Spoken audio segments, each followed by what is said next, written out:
Hey guys, and welcome back to Garden of Kayland. Where plants run free with jokes and clumsiness, let's make it green and wild in the Garden of Kayland.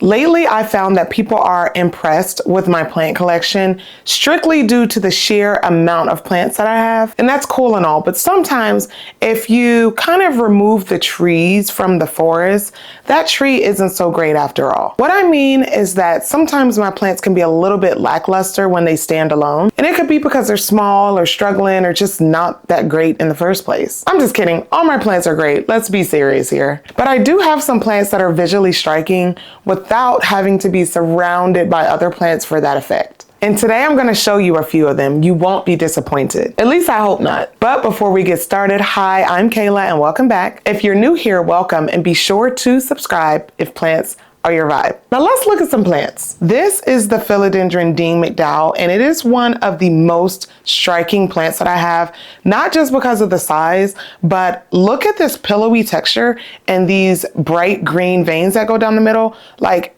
it's definitely an eye catcher when someone walks in here. Even though the Dean McDowell is a crawler, I have mine on a moss pole just because I did not want to have to fight with space, and I wanted to be able to grow these leaves as big as they are now. And believe me, they get way bigger, y'all. So the Dean McDowell is a cross between the Philodendron postazanum and gloriosum, and I wanted both of those for so long.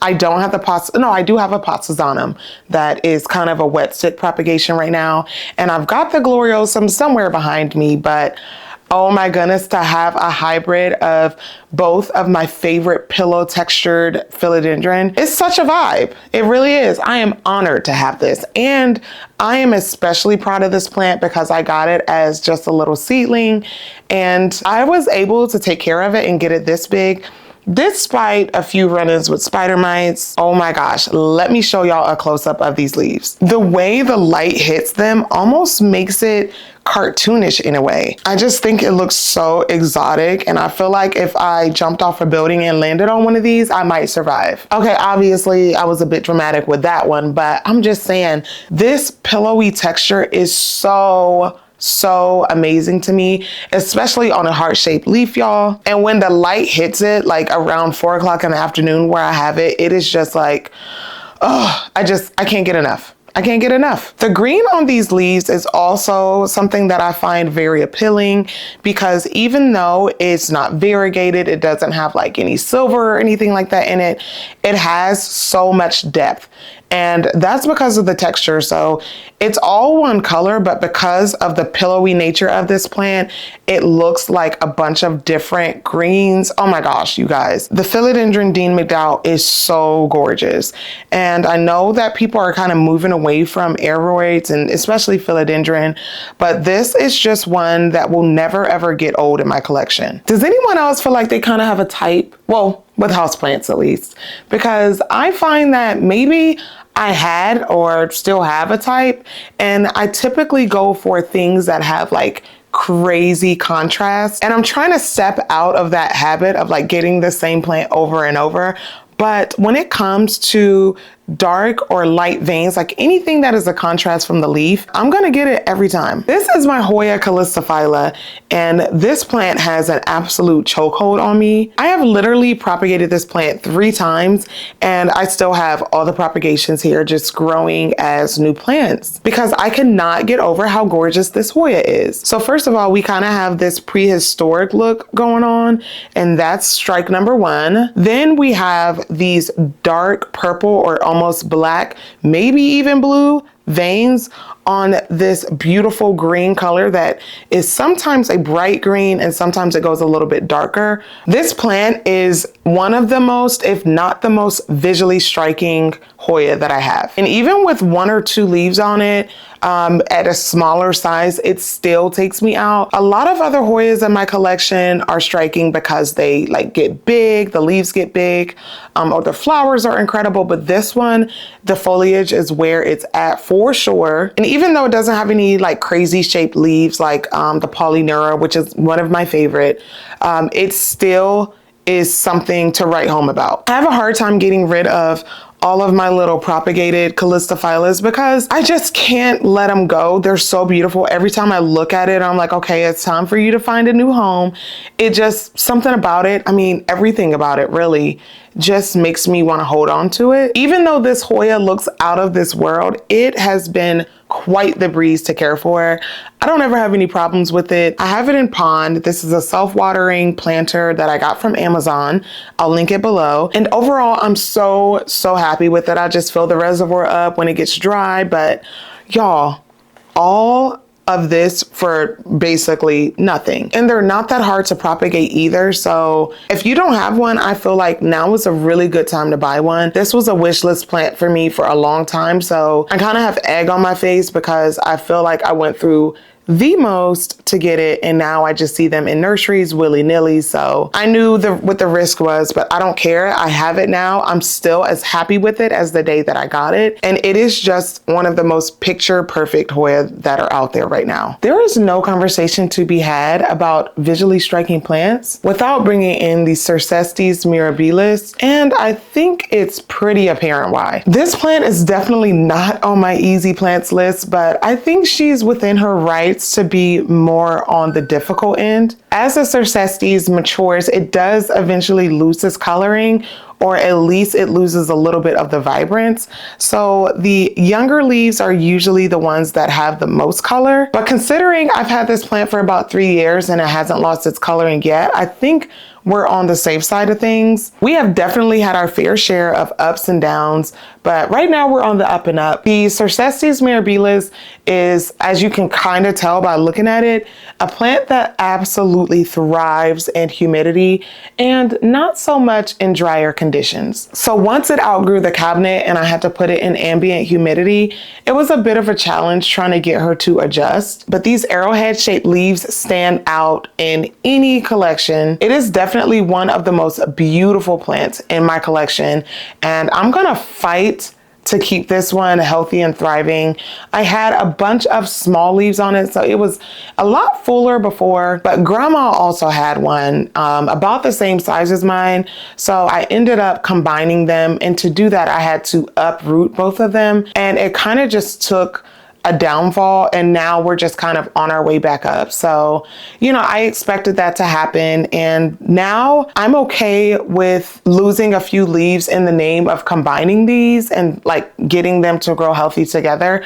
And I don't really lose out on anything. Well, aside from the leaves, I didn't lose out on anything because this plant is still so stunning. So you really can't tell with this one if the background is green or if the background is this white color. I also love the wavy, whimsical nature of the leaves. That is also something that stands out to me. And since it is also a very slow grower, I also don't really worry too much about it outgrowing the space anytime soon. And I wouldn't say that it's outrageously priced either. You could probably get a smaller one like with leaves this size for in the US for about 50 or 60 US dollars.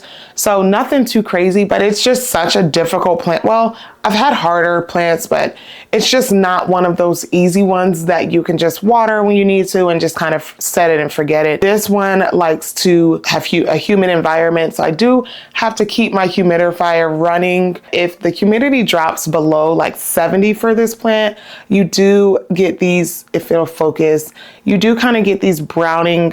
It's not going to focus, but the tips start to brown, and that kind of indicates to me, oh, I better cut the humidifier on. You're not going to get away with like 40-50% humidity, at least in my opinion and from my experience with this one, at least not for long. But these leaves, you guys, it doesn't really get a whole lot better than this. Every time I move my Burro's tail, the leaves start falling off. So you can see like a bunch of bald spots where the leaves used to be. And it was happening so often that I just started putting them, in this naked root planter here. And I just put the leaves down in here and the plant just grows on its own. I literally don't even like bury them. I don't do anything. They just kind of do what they want to do. And it works out. So we have these pastel green leaves that almost look silver from a distance that cascade out of the pot in such a beautiful way that it just makes me never want to touch it, because I want each one of those different stems to just be nice and full, kind of like this one. But aside from how beautifully and unique these grow, they flower. Mine haven't ever flowered, but it is possible. And that is all a girl can do, is dream. I cannot wait to get those cute little pink flowers on one of these. It's gonna take my breath away. I already know. I'm gonna be so dramatic about it. What I love about the burro's tail, sometimes called the donkey's tail, is that even though the more mature ones, the big, huge, heavy looking ones are breathtaking, even at a small size, they still have like the coolest look to them. Something about the Philodendron Choco Rojo or rubrijuvenile gives me like glow in the dark vibes. To me, it literally looks like these leaves have electricity running through them. And Choco here is not just beautiful from the front, but even the back is beautiful with this red, and then you have like red stems going on here. So 360-degree view.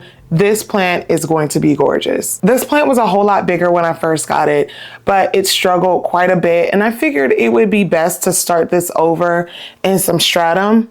And I don't think that that was the wrong decision looking at these roots. And another plus is that all the leaves on here are so happy and so perfect. Well, kind of perfect. And the velvety texture combined with the dark color and this somewhat neon green veining on it is just so eye-catching. As these leaves are emerging, they are this copper color, or they're the same red as this. So this is not even copper. This is almost true red, y'all. Oh my gosh, look from the back.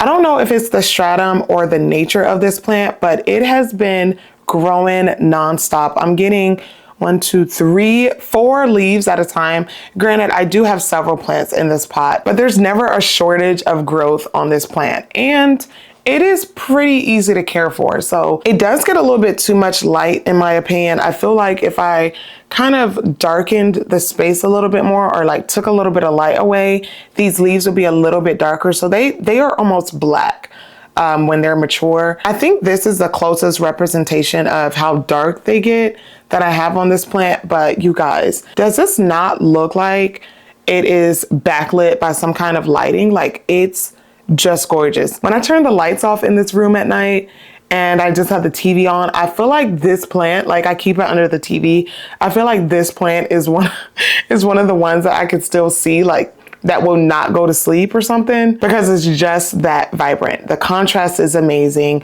The leaf shape is amazing. And I love how it is a perfect heart-shaped leaf. So this is an Eravoid for sure. And the ease of care when it comes to the Choco Rojo makes it so much more of a joy to have. And I'm so excited for it to get big and I can put it on a moss pole and just have it. Oh my gosh, it's gonna be so incredible. It's already beautiful right now and it's nice and bushy. But when I get just a bunch of these size leaves, I don't know where I'm gonna put it, but it's gonna be a sight to see. The next plant I was a little bit hesitant about showing because it's not doing the best right now, but when you see it, you'll understand why I could not resist showing this to you guys. So this is my Anthurium queremalense, or queremalense, however you want to pronounce it. I don't want to get too close up because I don't want you to see how bad it is, but at this point it is what it is. This Anthurium is notoriously finicky, but you don't expect something this beautiful to not be high maintenance anyway. So when I first had this imported, it lost all of its leaves and I kind of expected it. So I knew I was going to be starting with kind of a wet stick project. And this is what it's done so far. And I even have a new leaf come in. So it takes forever. It takes like a month for it to unfurl and harden off, if not more than a month, but it takes quite a while. So I was gonna wait for that new leaf to come, but why not just show it to you now? You're not walking past this and not looking twice. I'm sorry. It is so beautiful. It has this velvety texture. It has these Kelly green leaves that kind of reflect the light. And then of course we have a vein down the middle because of course, like I said, it's been on the struggle bus a little bit.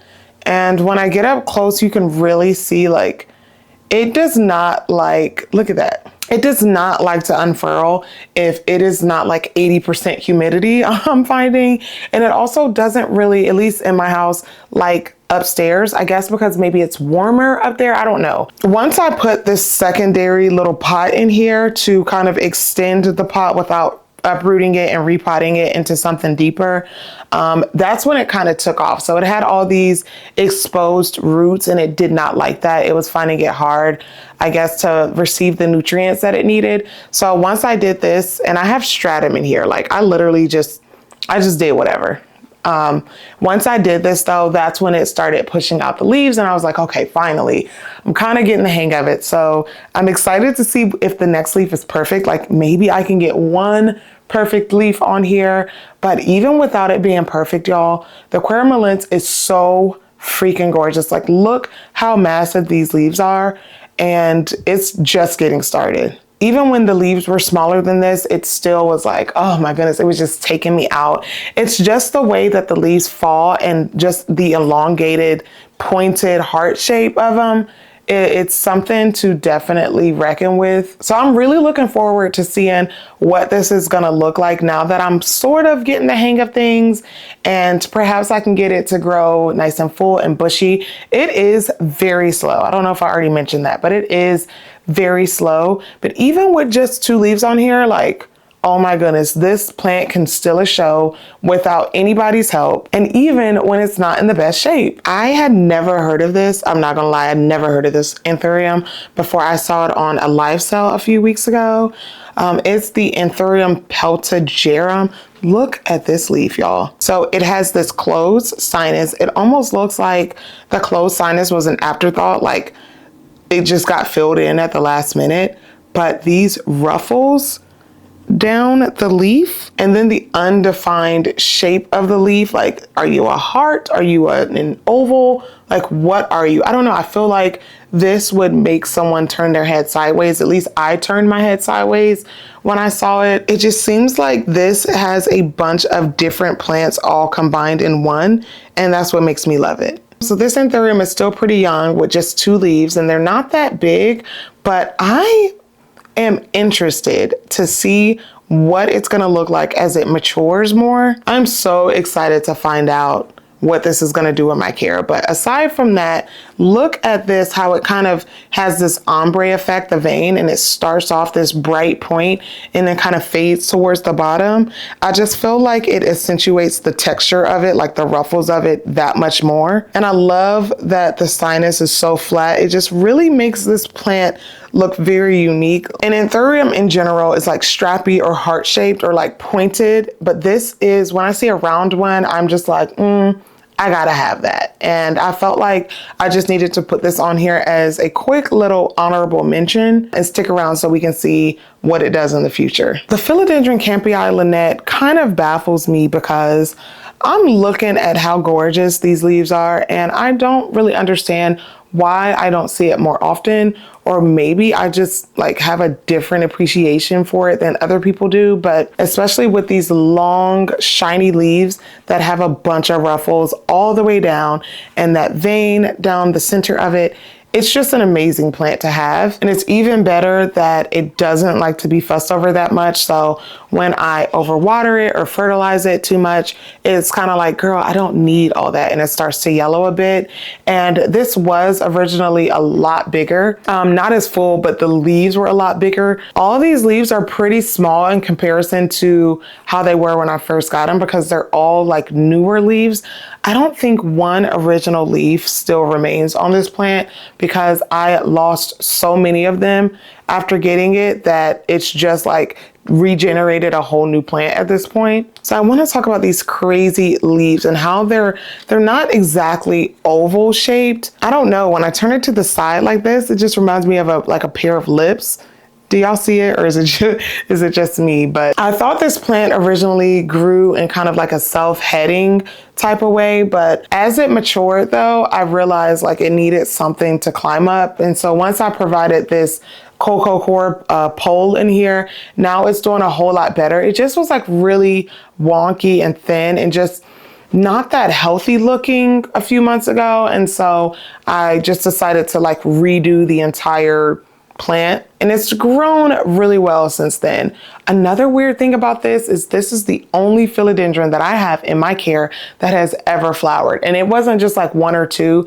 There were flowers all in this philodendron where I was like, why? or how even, but anyway, I didn't have a use for the flowers. I cut them off. This is what we're left with. And you guys, oh my goodness gracious, when these paddle shaped leaves start to get big and they climb up, and it seems that no matter what I do, I can't get them to like drop down like pendants. They want to sprawl, and I'm gonna let them.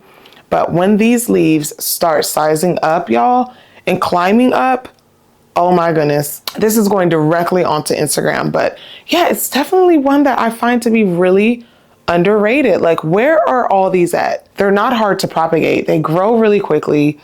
I don't know. Are people just sleeping on this plant? It is absolutely gorgeous. So it just started getting really cloudy out of nowhere. So that's going to do it for today's video. Let me know down below what you guys think of today's lineup. Were they actually visually striking? Was there anything on today's list that you found a little bit lackluster? Let me know. Anyway, I will catch y'all on the flip side. Almost every one of these plants that I showed y'all today needs to be watered. So bye.